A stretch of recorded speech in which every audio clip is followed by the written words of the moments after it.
if you want. Okay, sweet. Go. All right, cool. What's up, everybody? It's me, JB, the Ultimate Writer from the Fight Bros podcast. With me, as always, is my bro. What's up? How's it, bro? Yeah, Anaru here again from Fight Bros and Combat Sports. Nice to be here, brother. We got a special guest on tonight, mate. Can you guess who it Yeah. is? I can guess who it is. Yeah, I think I think I can guess who it is. Either that or I've been horribly misled. But yeah, Yeah, it's, the Stonecutter himself. Is that right? Kieran, the Stonecutter Joblin, all the Yeah. way from Church, and he just fought on the weekend, and that'll be cool. It's cool to catch up with him, man. I can't wait. Yeah, that's great. It's going to be a good interview. You're going to go through it with him. That'll be awesome. And we got a lot of other stuff to talk about as well. All right, yeah, heaps to talk about. Lots of Kiwis fought last weekend. We missed our Sunday rendezvous, but that's okay. Here we are on a Wednesday, and we can do some catching up. Yeah, just changing gears, changing into the Wednesday. Let's talk about this past weekend. We had UFC Hidalgo with Dustin Poirier. That was a good fight. Yeah, it was. I've never heard of Hidalgo before last weekend. I had no idea where it was for a while, but Yeah. I still actually don't know where the fuck it was. But anyway, yeah, I saw a few fights, man, and the main and the co-main stood out for me. Yeah, great fights. Dustin Poirier. Yeah, it was unfortunate, but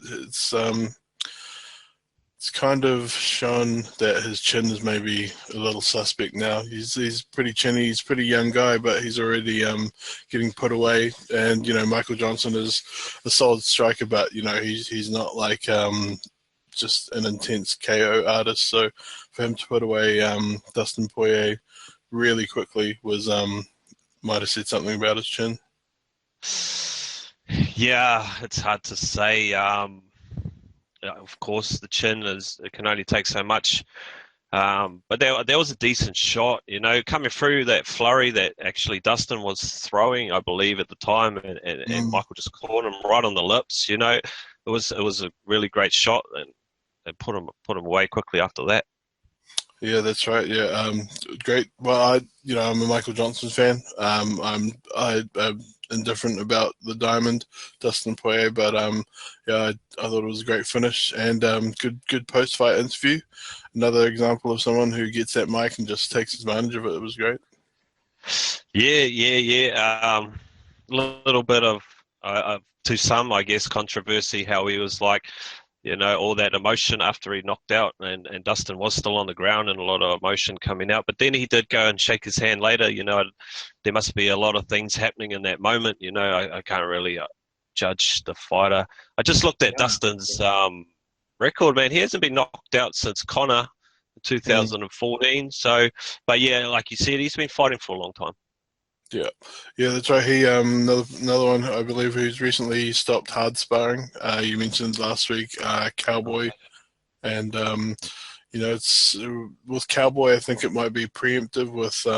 With Dustin Poirier, it might be reactive. But it's good. It's good. It's good to see those guys.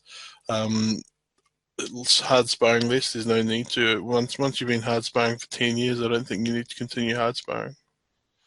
Yeah, it's a great question. I guess I might ask Kieran or other fighters moving forward, like, was that point where do they realize it's only in when they actually having that real fight where they realize that they can't take a shot, or does that come in the training, in a training camp, maybe they take a shot that they normally walk through, and they start to realize, well, maybe, I need to fucking calm this down a bit. Yeah, well, some fighters have commented that getting knocked out in training or getting dropped in training is like nothing. It's just part of a camp, and that doesn't sound great because theoretically, if you get KO'd in the cage at an event, then you have like a 30-day, 60-day, 90-day, whatever stand down period. And these guys, if they're getting dropped in training, then they're not having any type of stand down period, and they're still potentially getting concussed. So. It's it's pretty rough.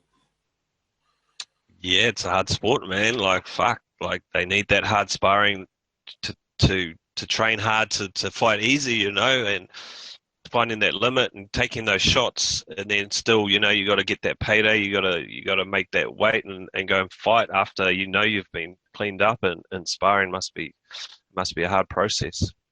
Yeah, well, for some people, like imagine the how it could affect your morale or your confidence going Confidence. into the fight. If you've been dropped 3 or 4 times by someone who isn't a world champion, who's only simulating a world champion, then you're about to step in there against that noted striker who just has been knocking every single person in their way out. Who knows what they could do for your confidence. Yeah, bro. I think a famous one was Forrest Griffin. I Mm, believe it came out after he fought Anderson that mm, he was dropped or concussed twice in training camp before that fight. yeah, And we saw what happened to him. Like he was slow as shit, and he got pretty much KO'd from just a touch on the lips. yeah, a It can't lunging help. straight, like almost a jab. Yep. And yeah, Forrest Griffin, his chin was on the decline in a big way, and being knocked out by Anderson Silva like that, he just started to gather a highlight reel of horrible knockouts. Yeah. Yeah. Yeah. Anderson's in the same boat, and Mm. yeah. Rashad over here, he was in the Yeah. same boat too. Rashad's in the same boat. I don't know what he's up to next, but didn't they just confirm a fight for him actually? Yeah, I believe so. Let's have a look. Middleweight? I think he's fighting middleweight at in New York, is it? Who's our Yeah, that facts guy? sounds right. Big up the facts guy, bro. Where are you when we need you? Yeah, well, his most recent fight was in April this year, All right. but yeah. Yeah, the rest of that card, to be honest, nothing sticks out for me, mate. The Chaz Scally, I think that was obviously a standout. What was it? The record for the fastest submission? Yeah, that's right. That was crazy. Yeah, it was great. It was the both of them went for that flying front kick. He landed, then Maximo Blanco actually recovered, scramble, and then just locked up the Das immediately. And then, dude, he had to like tell Herb that he was out. Far out. Yeah, 19 seconds. That's crazy for a sub, man. I wonder what it was before that. It must have been, I don't know, 30 or something. Where's our facts guy? Anyway. Yeah, anything else on that card stick out to you, man? Did you have a good day watching that? You were probably cooking some of that delicious, delicious meat I keep seeing you posting about. Yeah, that's right. Well, anytime you want to come down, you are more than welcome to come over. But yeah, it was great. The weather was average, but as soon as the weather became good, I was out there doing it. But the Derek Brunson versus Uriah Hall fight, I thought was great for Derek Brunson. I thought the knockout, sorry, was legit and clean. I didn't think the stoppage was in any way controversial. Uriah Hall was like trying to take Herb Dean down, so. Yeah, it's always hard when it's that quick and He they've does they've got more in the chamber. That's right. It's half the time the only reason that a guy recovers is because the ref stopped that guy from being pummeled in the head. So Yeah, yeah, and you expect them to jump in when you see those eyes rolling back or whatever. the head bouncing off the Um, canvas and yeah, stuff. it's not an easy job. There Oh my, was a lot of people giving the ref shit for that, but nah, it looked all right to me. yeah, like surely one punch too few is preferable to one punch too many. Like look at the Stipe on Overeem knockout. There was like 3 or 4 huge, heavy KO blows where the ref potentially could have saved Overeem a bit of wear and tear. Yeah, that's true. It's yeah, split seconds really. It's like moments. The ref could be, a couple of meters away, and that's three more punches than if he's Mm. right on top of them. So I mean, I think they do their very, very best, mate. Of Exactly. course. Yeah, it's. I'm sure it's one of the hardest jobs in the world, and credit to all the refs in any promotion, any sport, anywhere, because they're doing the hard yards often for little to no money. Yeah, bro. What Yeah. else? That was a good fight. I don't know. The rest of it was good fights. Nothing epic to me. I enjoyed the card though, but I'm looking forward to this weekend.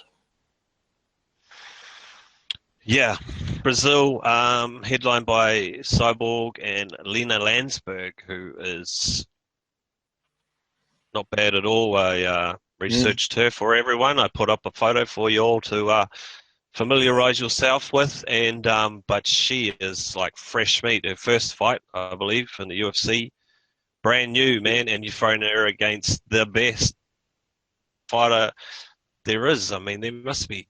Well, how can that happen? Like, she might get killed.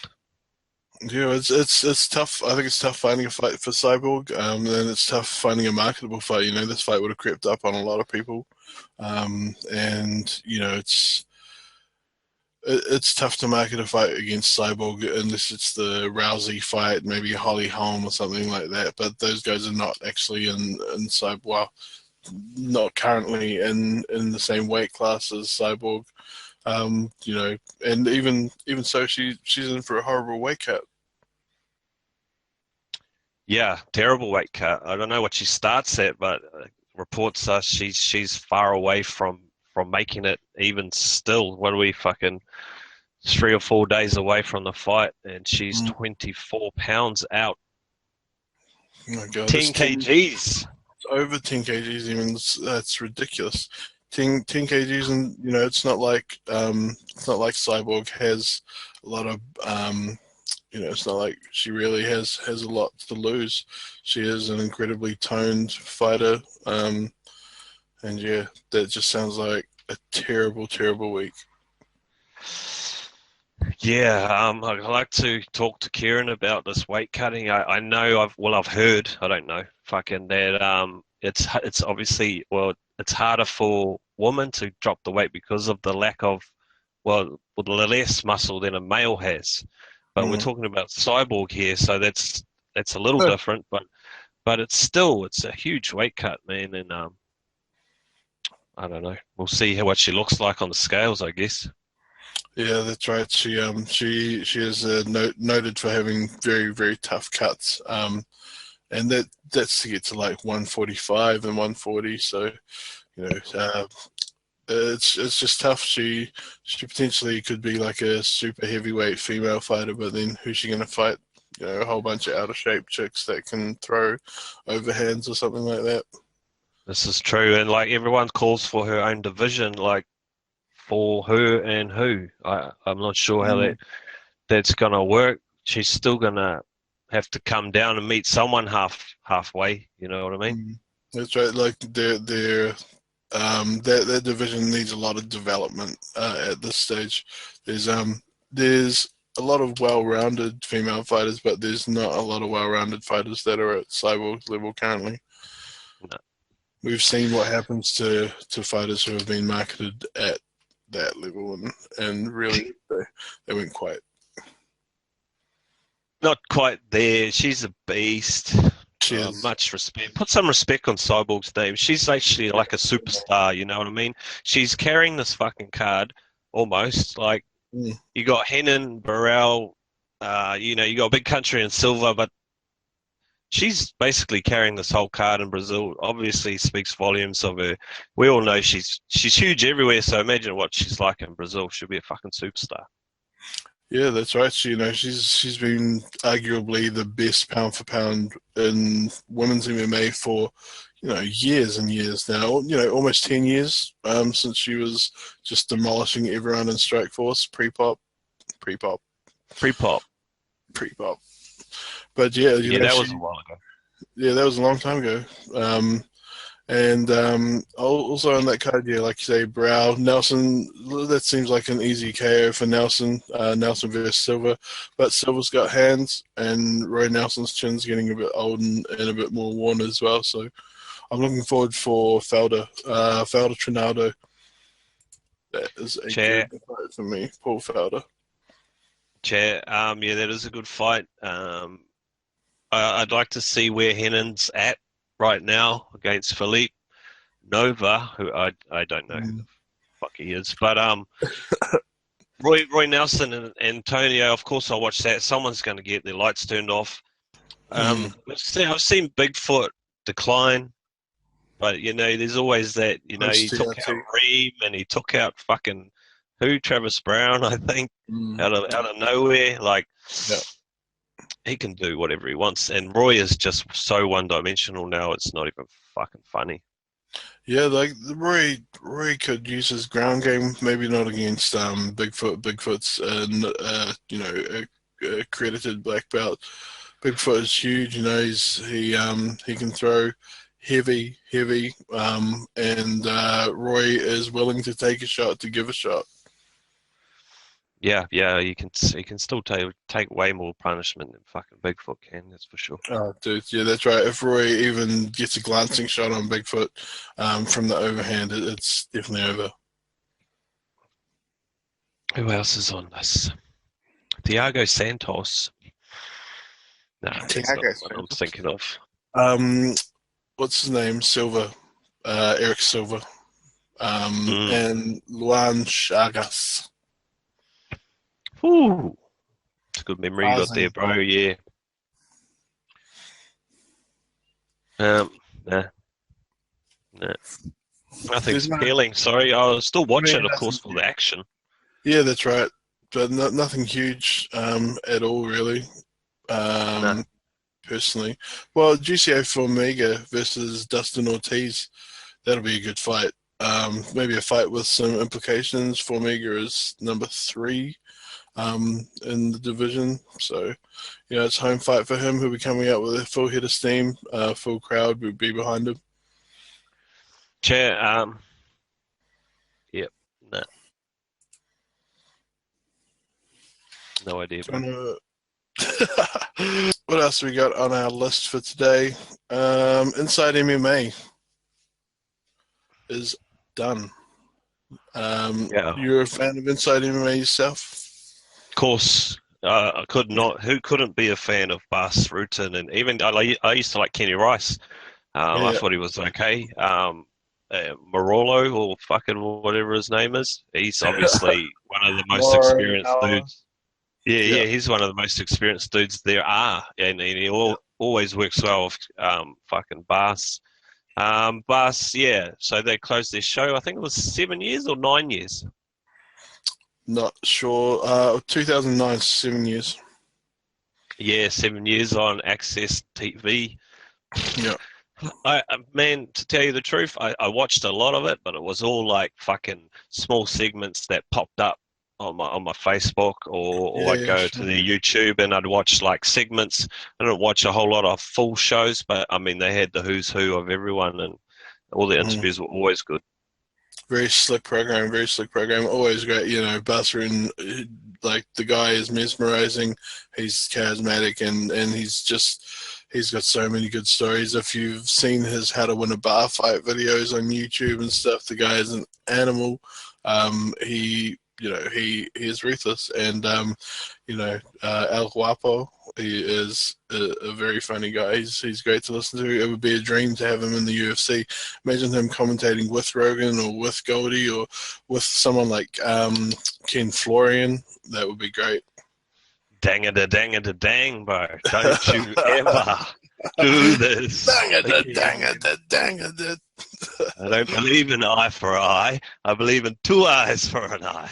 Man, Yeah, bro. Imagine Bas and fucking Brian Stan or oh, anyone. that would be Yeah, great. Bas and anyone. Like we already know that Rogan doesn't want to do any international pay-per-views anymore or any international Boom, Bass UFCs. Kenny.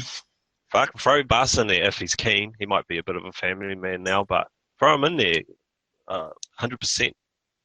I'd love to see him, even if they do Bass and Morrow. Get them in like once every 6 months to do a pay-per-view. That would be great. Yeah, I think Moro, isn't he already working fucking something? Surely. Does he do WWE? Is that right? I wouldn't know. I'm not I sure. yeah. Let me just check my resources here. Yeah, but he's done it all. What he was doing, Strike Force, wasn't he, as well? Before they Yeah, went yeah. down. Old school. Didn't he? Yeah, Um, he's done it all. yeah, he's done it all. He's been there, done it all. I mean, Bus, there might be a little thing there. I'm not sure if Bus is still doing World Series of Fighting, but he was, I think, He off was, the yeah. top of my head. So that might be something that might not work out for them. But yeah, I mean, he's just a great dude, man. And the other guys, Yeah, Morrow. He signed with the WWE for their SmackDown program in January this year. okay. So yeah, I have no idea. I don't watch wrestling at all, like yourself. So I have no idea. But yeah, it would appear that he is signed with WWE at least. But yeah, Now, Bass. I'd yeah. love to have Bass on UFC. Why do you think something like that looks so successful? Why would something like that, fall over? Who knows? There's so many things behind television. There's so many stakeholders and things like that. Maybe these guys. Like you say, Bass might be a family man now. Morrow might be a family man now. It's a day and a half or something out of their schedule that they just don't have anymore. Yeah, yeah, I'd love to know why and how I it don't, was like a staple of MMA fucking media, yeah, potentially ratings might have dipped off, but I have no insight into that. So yeah, I'm No, not sure.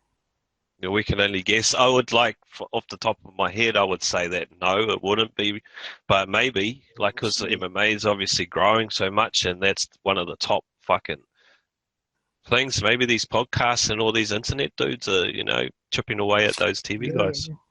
maybe people want something a bit more grassroots. There might be a bit of saturation, oversaturation going on in terms of those well-produced programs. People just want something that's easily consumable and maybe a bit more raw. I have no idea, but if so, that's great. That's great. Getting back to more of a grassroots feel in general. Yeah, bro. So where do I get all my shit from now? It's still MMA fighting, still Ariel Helwani. Mm. Um, yeah, podcast. Yeah, I mean it's true. I mean that was never fucking played on TV here anyway, so I only really got it off, That's right. like I said, bits and pieces here and there. But it seemed like You know, one of the ones. I don't know how big the coverage for Access TV is, but I don't know if it has too much of an international footprint. I remember asking their Twitter page numerous times how I could watch it legitimately in New Zealand, but doesn't there wasn't much going on there. On their social media was no good. No, didn't appear to have many answers, but yeah, it's just how it is, I guess. Um, Something else that's coming up, which was recently confirmed by Dana White, is the UFC 205 main event. Yeah, today it was a tweet went out by some dude. I don't know if he was a random guy. Dana likes to sometimes pop his head up and fucking say shit to any old dude. It's cool. But so the guy asked to confirm for Conor McGregor and Eddie Alvarez at 205. Dana shot that down and said it would be Habib Nurmagomedov. Yep, that's right. Yeah, he denied it, and yeah, Habib versus Eddie Alvarez is it's a hell of a fight. Habib has got hands, and he is a high level grappler. Combat sambo is about as close to MMA as it gets for something that isn't MMA. So it's a hell of a fight. Massive fight, man. Yeah, that's. I'm almost as excited for that fight as Connor fight. It's probably it's a great fight that I'd love to watch. Habib deserves it. Eddie Alvarez is gonna give him a fucking good scrap. That's mean. And so you throw that in there. What was our main event? I can't remember Well, co-main. now. Co-main? Did we have a What co-main or a main? for what for that fight? 205. I think Woodley versus Thompson was rumored. Yeah. That would be a good fight. Yeah, that would be main, wouldn't it? I think that's confirmed. That's confirmed. Wow, that's dope. Yeah. That's huge. It kind of kills the momentum for a UFC 209 Double Diaz for Nate for the title, because now they would have to squeeze in a McGregor versus Habib fight. Habib might not even make it to the fight, so he's not noted at making it to fights. He gets injured here and there. Yeah, he has had a few injuries that AKA Hoodoo is on him as well. They must train so fucking hard there. Like, they're getting injured all the time. So that's looking like a good card already. Having that at my house, if you want to come over, JB, I think I'm going to make you come over anyway because I'm going to need a hand using my smoker for the first time. So Yeah, that's us. 205 at mine's. I'll bring a bag of Manuka. Ooh. Yeah, we can split it up and chuck it in. Aye, that sounds fantastic, mate. Mint. Right, cool. But yeah, that UFC 205, once that card fills out, that should be a good one. And another card that needs to fill out is the UFC Melbourne card. Yeah, bro. Sales are looking good for that one. Apparently, from who the fuck was it? One of those Aussie dudes. Mm. But where's the My card memory at? is terrible tonight, man. I need some Alpha Brain or something. Where's the card at? Yeah, there's no card. There's only Rockhold and Jacare, which is an awesome, awesome fight. That's right. There's a great main event, but it's definitely not a card. It's like, Hangman hasn't had a fight announced. Who did you say was there? Dan Kelly, Judo Dan Kelly. Judo Dan Kelly. So they had a press conference, a scrum, so to speak, with Tom Wright, who's the Asia Pacific NZ, is it? yeah, bro. Yeah. No, I think he's like Canada. Fuck, is he? Oh yeah, Canada, Anyway, Aussie, NZ. That's yeah. right. He's got like a weird territory. Yeah, he does. But he's there, Rockhold's there, and Dan Kelly's there, and all the Aussie media, which was all of fucking five dudes, I think. But yeah, no fight for Dan Kelly, even though he's standing right there talking to media. Rockhold's obviously got his fight. He's looking very, very confident as he does. He thinks he's just going to do the same thing he did to Jacare, and he just believe, achieve. believe, achieve, conceive. Yeah, conceive, believe, achieve. Yeah, that was one of the funniest videos we ever had actually. But yeah, who are you picking for that main event fight, Jacare versus The Rock Hold?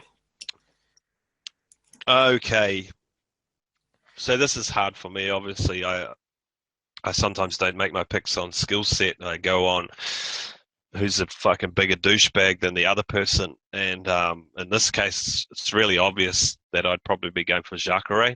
I think he's amazing anyway. His jiu-jitsu is just fantastic, but also his striking, and he's not afraid to strike to get to the jiu-jitsu. He's not one for just faking and then going for that shot straight away. He wants to throw hands to start with. So I'm gonna pick Jacare Souza. Yeah, I think Rockhold will be very hungry coming back. Yeah, I think Rockhold will be real hungry coming back after losing the title. Obviously, he'll want to get straight in there against whoever has the title by the time he's in the position to fight again. So I think he's going to be putting it all out there. And yeah, potentially I think that's going to open him up to get hurt by Jacare and then finished on the ground. Cool. And the title implications for this, it's a weird one. So you got, after this, we have Dan Henderson versus Michael Bisping for the middleweight title. Yeah. If Dan wins, he retires, and the title becomes available, right? If Bisping wins, and Rockhold wins, I bet everything that it Rematch. would be a rematch. Yeah. So it throws it all up in the air. Like whoever wins this will be the next title contender. And then you got Weidman and Yoel in New York. That's confirmed too. Weidman and Yoel Romero. Um, Yep. so potentially, there's like 3 or 4 dudes all still vying for that title. Yeah, that's an interesting one. If Hendo were to take the title and then vacate the title and retire on top, that would be one of the most amazing things ever. But I wonder if they would ever try and push for like a tournament for the title, like UFC doesn't do not tournaments not a anymore, I don't think. nightly not a nightly tournament, like but over X amount of events. Yeah, nah, I don't like the chances of that. They'll just go off whoever finished the best and whoever's got the most hype. That's how they work, right? Yeah, yeah. So it'd be if that were to happen, it would be the winner of Jacare, Rockhold, and Weidman. And Soldier of Roids. Yeah, yeah. Oops. Right, it was tainted. It was a tainted sample, That's tainted samples, mate. Buy all the and samples. One of they them's should tainted. just get John Jones and Mikey Cowie just to find all the tainted samples in the world, and then just no one's ever going to get busted again once those guys find all the tainted samples in the world. So, Yeah, man. If someone's smart enough, they could just make that batch and those samples, and then it'll just be that guy. When someone gets busted, you go to that guy and you give him whatever, and be like, there you go, bro. it's terrible. It's terrible. Oh. That guy probably already exists. Yeah. That's Mikey Cowie himself. Yeah. Oh shit. So let's go back. We're talking about Bisping Hendo. Who do you want to win? I think No, not who you think. Who do you want? Who do you want to win? Who do you want the fairy tale to be for? that is a hard question. Yeah. I could go either way on that. I would be so happy either way to see either one of them had Bisping to retain and you know to retain at home after all these years and be a legitimate middleweight champion would be amazing. But then ultimately for Hendo to take the title from Bisping at home and like another highlight KO, fact that would be epic as well. Isn't it? It's win-win, isn't it? Yeah, like Michael Bisping deserves it. Um, Dan Hendo deserves it, and he's going to retire regardless. He says, "Win Yeah. or lose, I'm going to retire." It's just fucking. It's too good. Yeah. Yeah, that's right. Hendo's got a storied career, 20 years, 25 years plus. He's fought in Pride, he's fought everywhere. Um, and Bisping has been the poster boy for UK MMA for 15 years, so 10 years. So it's real tough. I would like to see Bisping win it. Why? I don't know. I'd like to see him like Hendo's going to retire anyway. I'd like to see Yo, Bisping settle the score and retain the title, settle the score with Hendo. Not in a vicious knockout or anything like that. However he does it, some pitter patter and some scoring and whatever. And I would just like to see that happen for Bisping at home. That would be a huge fairy tale for him. And for Hendo not to win it, it wouldn't tarnish his legacy. boom. Yeah, I think you just swayed me to who I'm going for Bisping to go out. No, not to go out, but to go on as the champ. It's not a fluke. Yeah, Do it at home. He yeah, deserves it. And then you're right, fucking Dan Hendo's done it all. It's a fucking beat Fedor for fuck's sake. yeah, A heavyweight, the greatest of all time. He to put that last notch on the belt would be great, but I mean it's just the last notch. You know what I mean? He's already got so Yeah, many. that's Let's have Bisping just prove, it wasn't a fluke. That'd be cool. yeah, and that would help, potentially stabilize the middleweight division.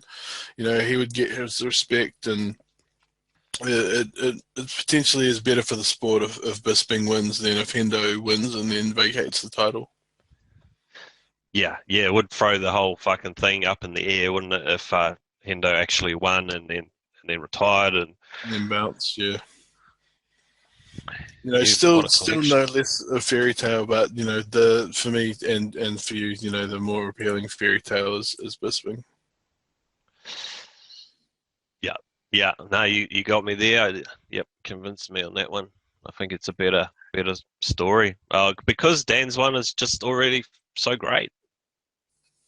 That's right. His story is just full of highlights. To have one less or one more, it's less of an impact on the whole body of work than if Bisping were to retain at home against Hendo, especially. Yes, sir. Yes, sir. Let's Yeah, talk about these Kiwi fighters from last week, eh? yeah, bro. Yep. Where do you want to kick it off? I'll kick it off with Israel, the style bender Adesanya. Yeah. He's had another fight in China. He's got another one coming up, I think, in a couple of weeks. He's just stacking those paychecks, which is fantastic, on his way to glory. The only hard thing is it's hard to fucking watch him in China, but I believe he's getting paid really, really well in China. And the question is, is that will a lot of fighters from New Zealand, I think, see that route? There's another avenue there. Go do some kickboxing in China if you're good enough. Obviously, if you can make a crowd and make a name for yourself over there and get paid, before you grind your way into the UFC. Yeah, that's right. If you can make your name over there, you can make a bit of a splash. You can sell some tickets. You can play their game, which is like a very respectful martial arts based game, rather than a huge hype game that you get in Western martial arts and mixed martial arts. You like the style bender could be sitting pretty. Fighting on the rig, fighting in China. And all over the world, potentially once he becomes a hit, they're just going to book him for wherever they can. Yeah, bro. I was discussing this with my other bro, and he's like, "Well, why is the style bender fighting in China, and why isn't he in the UFC yet?" And I mean, he probably should be, but we don't know.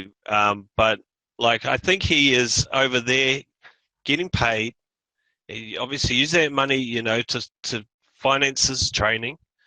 And I think by the time the UFC eventually picks him up, he'll be such a big name anyway that he'll get in there, not on the ground floor, like, Mm. halfway in, like with a good pay, Yeah. and a name. Like, I think that's a good way to get in. Yeah, that's right. Well, why jump in the UFC with a seven to win, seven to show deal when you could fight for a couple of years in the international circuit for a couple of good federations, and then enter in the UFC with like a 25 and 25 deal? Yes, mate. Yes, I And think it's meanwhile, good. you've been earning more than that 7 and 7 deal fighter would have been earning for maybe a couple of fights a year for that 2 years. Yeah, and I hate to talk about his financial. It's really none of my business, but maybe he could put some away. And I know the training here is fantastic, but to go with some of that money to those camps, those super camps or somewhere else where there's more experience, that's got to be a good thing for him. That's right. Well, he's already trained with AJ, Anthony Johnson, Rumble. He's trained with Rumble, Henry Hooft. He's done a bit of time in the US. So I'm sure Izzy would love to be over there, and it's going to be great to see him back in glory as well. That's Well, that's yeah, exactly what we're saying. He's done his hard yards over in China. Now Glory have been like, yo, what's up? And then he'll do a few fights in glory, potentially the UFC, Bellator kickboxing slash MMA. What if he gets picked up by Bellator? That's some Viacom money they've shown over the last month that they have got some deep pockets. Boom. It's actually, yeah, so he's been re-signed to Glory. He's had one fight there. He That's right. didn't get the W, but fuck, it was a mean fight. I just watched it the other day again, and it was just so brutal. Just fucking slap, slap, every punch, Oh, bang, fucking that slap, kick. You know? that kickboxing striking when you're watching the top kickboxing, there's nothing like it in the UFC ever. It makes the UFC striking look sloppy. When you're watching these guys like Izzy, Joe Schilling, the top fighters strike, and they're just on point. They're just delivering everything perfectly. Yeah, bro. Yeah, yeah. It's the hard man sport, that bloody Muay Thai and that kickboxing. But like you said, that Bellator man with their kickboxing now. He's in a Glory. It's a tournament, so he's got to win. I think it's a four-man tournament. So all the best for that. But the options of for Bellator, I mean, they would let him kickbox one fucking month, and then 4 months later he could have an MMA fight under Bellator as well. That's how they roll. Oh, Bellator's weekly as well, so Yeah, let the Bellator's man rest. Man rest. the man makes some money, yo. Um, yeah, yeah. Is he? Oh man, I just wish him all the best, mate. You know what I mean? And I think he's got everything he needs to go as far as he wants to go. While we're on the subject of Bellator, let's talk about the bad guy, Chow P. Sun. Yeah, that's right. Yeah, man. Pillow Punches himself has been signed by old Bellator, so that's it's a land of no USADA. So potentially there could be some crazy super fights. What him versus Tito? Is that official? All right, so I listened to his podcast the other day, and he pretty much so what happens is we'll address the USADA thing first because a lot of people think he's running away. He said, look, Bellator has their own testing in California. He says it's just as rigorous as as USADA, and his contract that he signs, if he tests positive, he said that he loses his whole purse. So that's one thing. It's hard to believe every single thing he says, but I did believe it because it was just Chael being Chael. It wasn't the bad guy talking. And yeah, the other thing is he's basically called out Tito. The first guy he went there, he says he wants to fight Rampage, Vanderlei, obviously, and Tito. And Tito's first on his list, so he's just waiting for Tito to accept, which I think Tito has done. He mocked him the other day on Instagram or something. He was laughing his head off at him. Shea will cave in Tito's brain with his smack talk, man. He is going to make Tito just want to kill himself. Like he is so high level with his smack talk that he will make Tito, like if he starts attacking Jenna or anything like that, he will just destroy Tito way before the fight. Mm, yeah, you're probably right. I'll back Tito. I've been backing Tito since day dot. He's my dude. Um, so you think he's going to be able to outgrind Shea? No, probably not.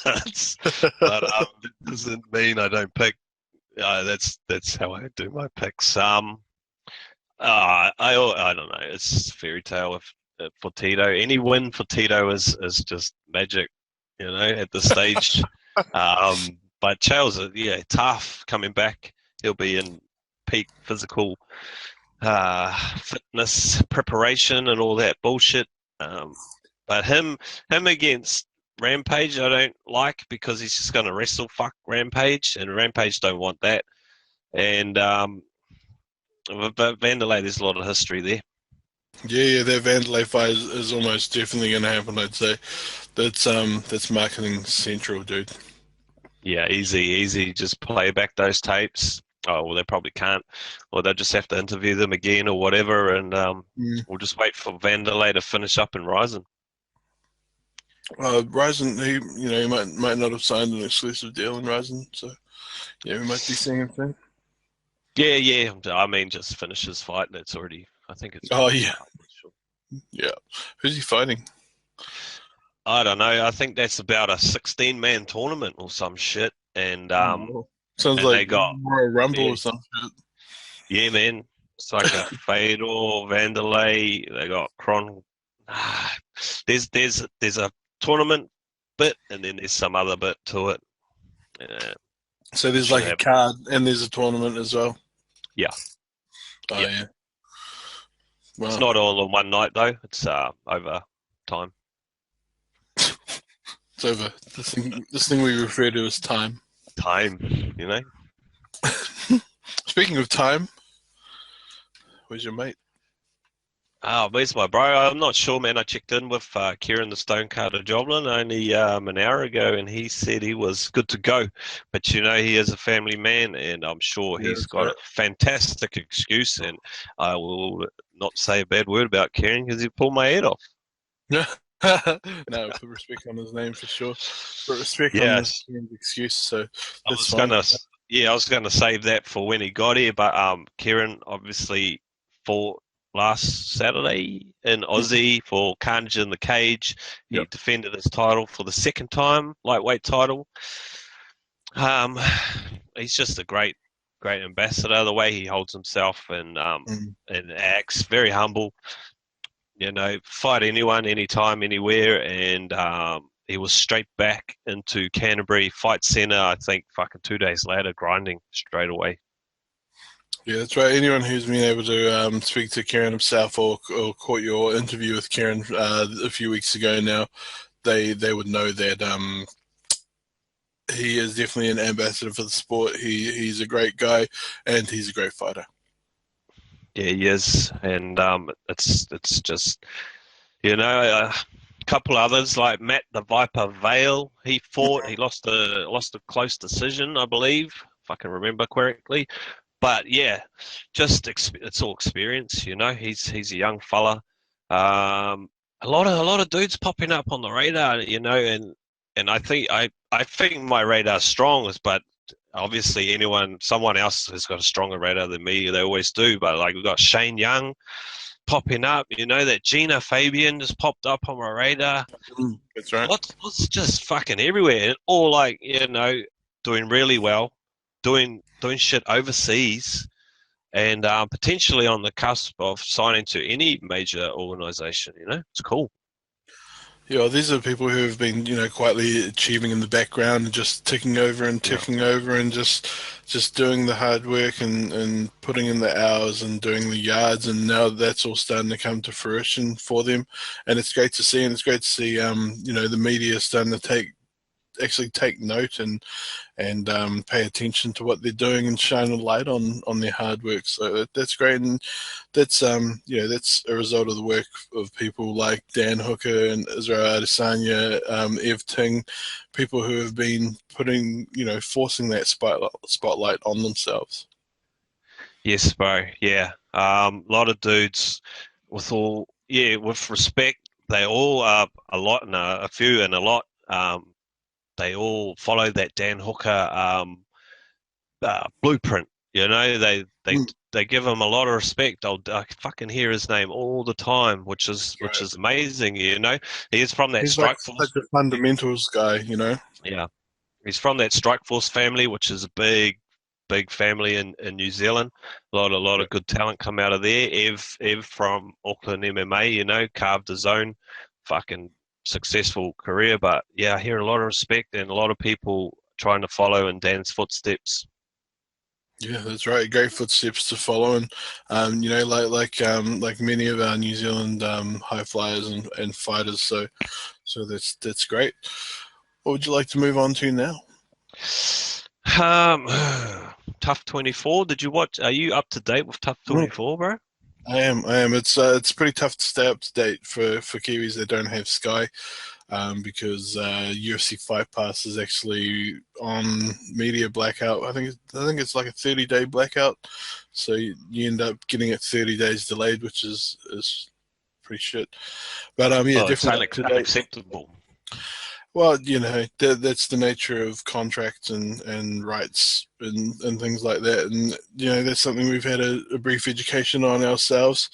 So with our own enforced media blackout, which came to an end maybe about 2 months ago now. But yeah, it's a great season. Kai Carter France himself is obviously one of the focal points for many New Zealanders, and also it seems for the show itself. And this week was another great episode. Yeah, it was. Yeah, Damasio Page, which was Mm, the only name I knew apart from Kai's name. mm. When Yeah, when yeah. the cast was announced, ex He's a well, bad mofo, man. bro, Damasio he's a Page. bad dude. Ex UFC fighter, just a bad Mm-hmm. man. Got a bit of a And history with Henry Cejudo. yeah, bit of a history. Well, he's supposed to fight him, I think, at one stage, but he had a massive fight. It was great to watch Right. against the other young fella who I can't remember right now. Antolin. Antolin? Yeah, that was his surname, Antolin. Yeah, that was a great fight, man. Well, he put him away in the second round. Sorry, he put Damasio Page away in the second round. Yeah, yeah, he did. I was awesome, man, because I mean Damasio came out with mega confidence, and the other guy was speaking like, if I can beat Damasio and he's a legend, and all these words that some fighters would never use.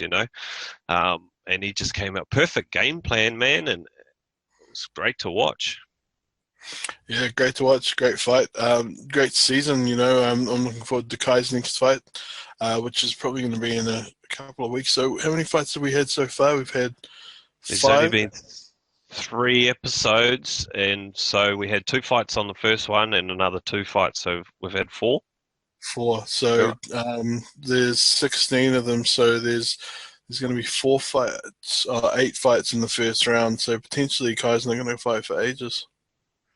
Yeah, that's That's a good. bummer, and Man, we it's don't great really. time for him to like springboard and skill up and rest up and get that good nutrition in and do everything right for like a few weeks. Yeah, but nah, those obviously that was filmed like daily. They were fighting. You know what I mean? Yeah, yeah. At the time. But 8 fights is what is that, like a week? Yeah, yeah. Yeah. The other good thing about it is like there's just seems to be less fucking bullshit drama and Mm, fucking made for TV fucking bullshit. It's just pretty pure. A lot of just watching the training. There's terrible back and forth between Cejudo and Benavides, but for the most cringing part, the whole it's time, it's eh? really watchable. As a dude and as a fight fan, it's really watchable. Yeah, absolutely. They definitely went for the drama angle when they were going for a wider base to their audience.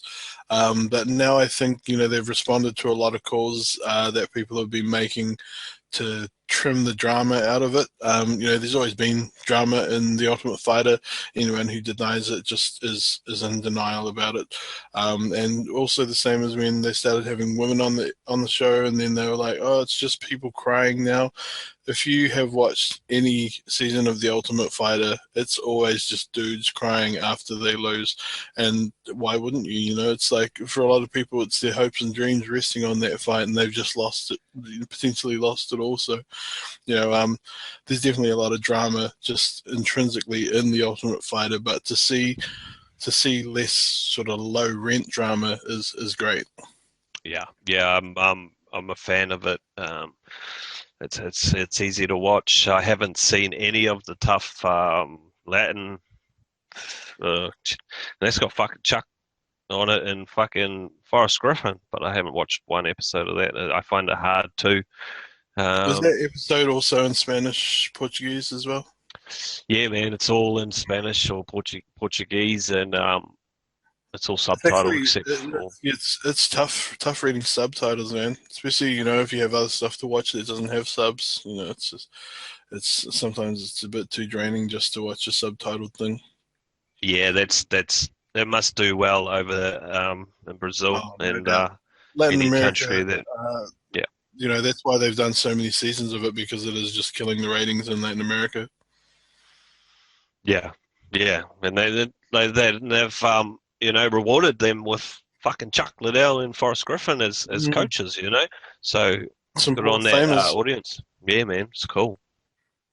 It'd be great if they would reward an Australian audience and give us, a season of our own that was filmed in Australia, and maybe had a Pan Pacific with New Zealand, Australia, all of the Southeast Asian and Pacific Islands, all of them, and it's centered in Sydney or something like that.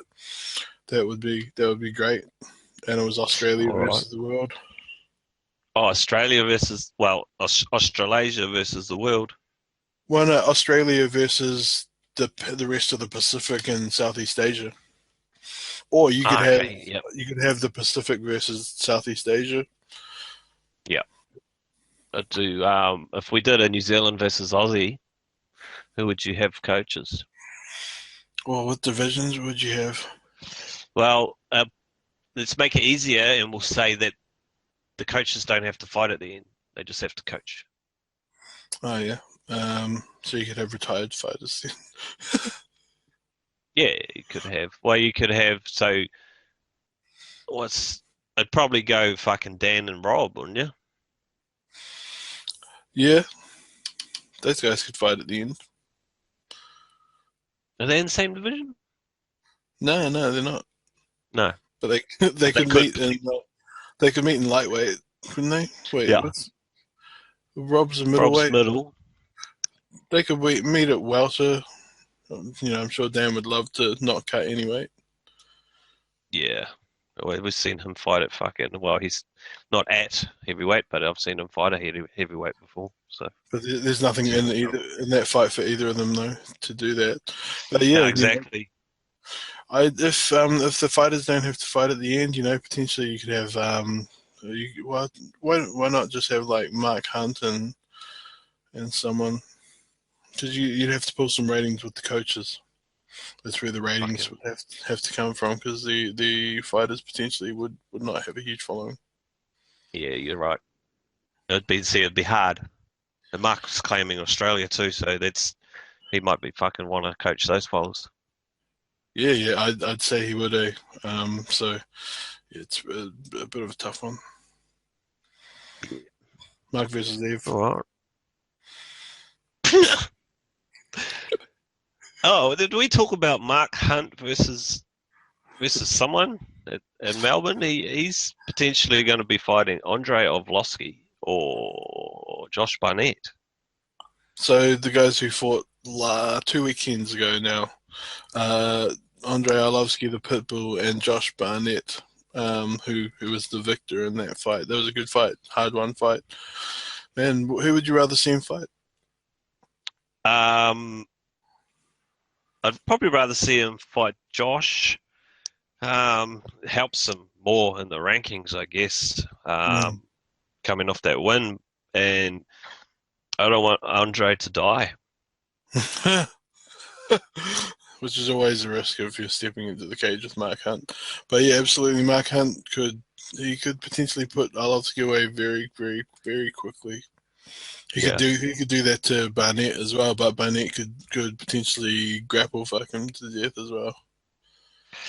yeah, yeah. I mean, potentially that fucking He's a ground heavy game guy. of Barnett. He's a heavy, heavy guy. He probably stays heavy for a reason in the heavyweight division. It's good for your top game, good for your momentum when you're going for a takedown. Yeah. What does he weigh in at? Do you know? Pretty high. I don't know. He probably weighs in at like in the 50s, 250 or something, where he doesn't really need Uh, to cut. He's a big dude, hmm. long time fighter, been popped a couple of times I think. Didn't he have to surrender the belt once in the early UFC days for being popped? Yeah, I believe so. I think I was checking him out the other day. I only saw one pop, but could have been more. I think maybe just one in the UFC. Hmm. Yeah, the UFC in the early days had a lot of interesting retirements of the belt. BJ Penn had to let the belt go. I think Bass had to retire the belt at one stage because he wanted to fight in another federation. And yeah, Wild interesting Wild times. West. Yeah, when the UFC didn't have the prestige behind its belts that it does these days. Yeah, we wouldn't see. No one's going to give that shit up these days. Not on purpose, anyway. Hendo. Well, yeah. He's leaving though. If he was staying, he wouldn't fucking give it up. What if he changes his mind post fight? That's always a possibility. But I mean, I think he's thought this. I think he said that he was about to retire. He was done, and then they offered him that Oh, the opportunity. Bisping rematch. Yeah, and fuck yeah, like obviously, Why but wouldn't he was you know? done. Imagine what pay per view points he'll be getting. Yeah, hopefully all of them. Like, hopefully he goes out with a bang. Retires with 5 mil. Yeah, So it was all good. It was always great to chat with you, and I'm looking forward to this weekend's fights. yeah, That'd be bro. good. Yeah, are they normal times? Yeah, yeah. UFC seems to prioritize everything for prime time US, so that's always going to be our afternoon this Sunday. So Yeah, it's brilliant, good. It's perfect. good. Let me know when you're going to come over and smoke some meat. Yeah, bro. That sounds rude to some, but we be getting into that charcoal flavor, eh? And I can't wait to come and try your wares, mate. Yeah, yeah. And let me know when you buy your when you get your smoker, and I'll bring a bag of wood up for you. Yeah, bro. Yeah, I'm looking for second-hand Weber at the moment. I think we're going to pass on the warehouse one. Well, just for the minute. Yeah, yeah. Well, if you want a basic web, anyway, this is something we don't need to talk about on the podcast. That's for another podcast called Barbecue Bros.